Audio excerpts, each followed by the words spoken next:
नमस्कार, आदाब, प्रणाम। मैं विशु राय, आप देख रहे हैं इंडिया क्राइम दस्तक। कहानी शुरू करें उससे पहले जितने भी साथी हमारे चैनल पर नए आए हैं, आप लोगों से रिक्वेस्ट है कि आप लोग चैनल को सब्सक्राइब करें, वीडियो को लाइक करें, वीडियो अच्छी लगी तो अपने दोस्तों रिश्तेदारों को शेयर भी करें, अपना प्यार सपोर्ट बनाए रखिए। आते हैं आज की कहानी पर। आज की कहानी वाकई में हैरान कर देने वाली है, आपको सन्न कर देने वाली है। इस कहानी को सुनने के बाद वाकई आपको लगेगा कि आजकल हमारे समाज में ऐसी ऐसी घटनाएं हो रही हैं जिस पर आप विश्वास भी नहीं कर सकते हैं। कहानियां बिल्कुल ही काल्पनिक लगती हैं। विश्वास ही नहीं होता कि क्या हमारे समाज में ऐसी भी घटना हो सकती है। आज की कहानी वाराणसी में एक जगह पड़ती है, चोलापुर। चोलापुर के ही अंतर्गत एक कॉलोनी आती है, हरिवल्लभपुर। हरिवल्लभपुर में एक महिला की लाश मिलती है उसके घर में।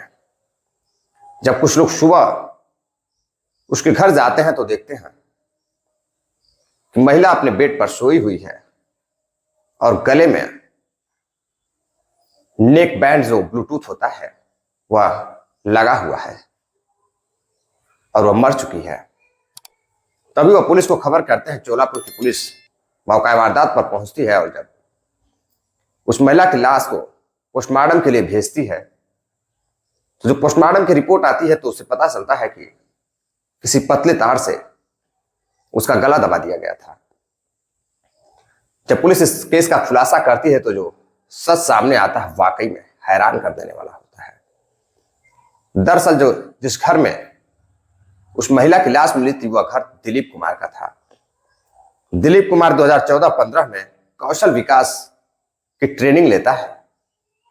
उसी समय उसकी मुलाकात एक लड़की से होती है जिसका नाम मधु रहता है। मधु से उसकी दोस्ती बढ़ती है और धीरे धीरे दोनों की दोस्ती प्यार में बदल जाती है। अब आए दिन दोनों मिलने लगते हैं, कभी 80 घाट तो कभी नौशेमर घाट। हर जगह वह साथ में ही घूमते थे, लिव इन रिलेशन में रहने लगते हैं। धीरे धीरे मोहब्बत उनकी आगे बढ़ती है तो वह प्रेम संबंध भी यानी कि गलत हरकतें भी करने लगते हैं, समय व्यतीत करने लगते हैं। अब एक दिन उसके माता पिता यानी कि दिलीप के माता पिता उसकी शादी फिक्स कर देते हैं राजा तालाब की एक लड़की जिसका नाम लालमन की बेटी आराधना के साथ फिक्स कर देते हैं। आराधना देखने में बेहद खूबसूरत थी। जो दिलीप था आराधना को देखने के बाद एक नजरों में ही पसंद कर लेता है और उससे शादी के लिए तैयार हो जाता है। दोनों की शादी फिक्स हो जाती है और पिछले साल यानी कि 19 अप्रैल 2022 को दोनों की शादी हो जाती है। अब वो अपनी पत्नी के साथ काफी खुश रहता है, लेकिन इसी बीच बार बार वह फोन पर व्यस्त रहता था। अब पत्नी को अच्छा नहीं लगता था कि उसका जो समय है वह फोन पर उसका पति व्यस्त बातें कर कर बिजी रहता था, बर्बाद करता था, समय बर्बाद करता था। पत्नी जब भी अपने पास आने की बात करती तो पत्नी के पास न जाकर फोन लेकर कभी छत पे कभी बाहर निकलकर बातें करता था। पत्नी को शक होता है। पत्नी अपने पति के फोन को चेक करती है तो वह नंबर एक लड़की का होता है जिससे वह बराबर बातें किया करता था। पति से वह झगड़ा करती है तो पति सारी हकीकत खोलकर रख देता है। वह कहता है कि एक लड़की है जिससे मैं बेहद प्यार करता हूं और मैं तुमसे शादी नहीं करना चाहता था। तभी पत्नी कहती है कि आखिर तुम मुझसे शादी नहीं करना चाहते थे तो फिर शादी की क्यों, पसंद क्यों किया? तो वह जो दिलीप था वह काफी अय्याश मिजाज का था। वह कहता है बस मैं तुम्हारे साथ समय व्यतीत करने के लिए तुमसे शादी किया हूं। तुम बस मेरे लिए एक खेलने की चीज हो, एक खिलौना हो। पत्नी बेहद ही गुस्से में आती है, रोने लगती है, झगड़ा करती है। करीब रात को 1 बज रहे होते हैं। पत्नी गुस्से में नीचे किचन में जाती है। तभी पति पीछे से दौड़ कर आता है और उसका नेक बैंड से गला दबा देता है जिससे वह बात कर रहा था। इसी बीच उसका गला दब जाता है, वह मर जाती है। अब पति घबरा जाता है कि यह उसने क्या कर दिया। डर कर वह घर छोड़कर भाग जाता है। अब पुलिस कई दिनों तक उसकी तलाश करती है। एक दिन वह पास के ही महाव चौराहे पर दिखता है। पुलिस सीसीटीवी फुटेज में देख रही होती है, तभी पता चलता है कि वह महाव चौराहे पर देखा गया है।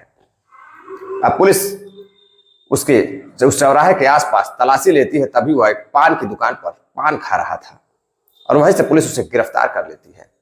गिरफ्तार करने के बाद पुलिस जब उससे पूछताछ करती है तो वो बताता है कि वो एक लड़की से बेहद ही मोहब्बत करता था कौशल विकास ट्रेनिंग के दौरान, और उससे इतना गहरा संबंध था कि शादी के बाद भी वह लड़की अपने पत्नी से संबंध बनाने के लिए मना करती थी। इसी बीच वो अपने पत्नी से झगड़ा भी करने लगा था। वह पत्नी के साथ अब खुश नहीं था। उसकी जो प्रेमिका थी वह बराबर यह चाहती थी कि वह उसके साथ न रहे, अक्सर कर वो अपने पास रखना चाहती थी। ऐसी सब बातों को लेकर दोनों के बीच झगड़े होते थे।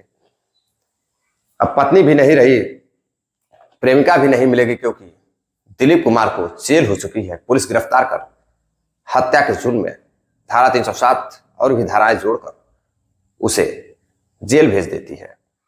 अब जब यह बात ससुराल वालों को पता चलती है, यानी कि उसके लड़के के ससुराल वालों को पता चलती है कि उसका पहले से प्रेम प्रसंग था और वह शादी नहीं करना चाहता था, तो उसके माँ बाप के पास जाकर वह लड़ाई झगड़ा करते हैं, पूछताछ करते हैं कि तुम्हारी वजह से मेरी बेटी बर्बाद हो गई, मेरी बेटी का पूरा जीवन ही खत्म हो गया, बदनामी जो हुई वो अलग। जब ऐसी बात थी, आप लोगों को पता था तो आप लोगों को बताना चाहिए था।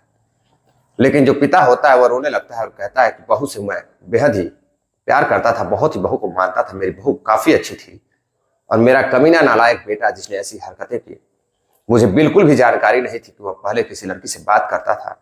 दरअसल उसके पिता काफी पढ़े लिखे थे और एक सज्जन व्यक्ति थे, और वह कहते हैं कि मैं कभी भी ऐसे बेटे को छुड़ाने के लिए ना कोई वकील करूंगा, ना कभी कचहरी जाऊंगा। दरअसल इस कहानी को सुनाने का उद्देश्य आपको जागरूक करना है, सावधान करना है, किसी की भावनाओं को ठेस पहुंचाना है, परेशान करना नहीं है।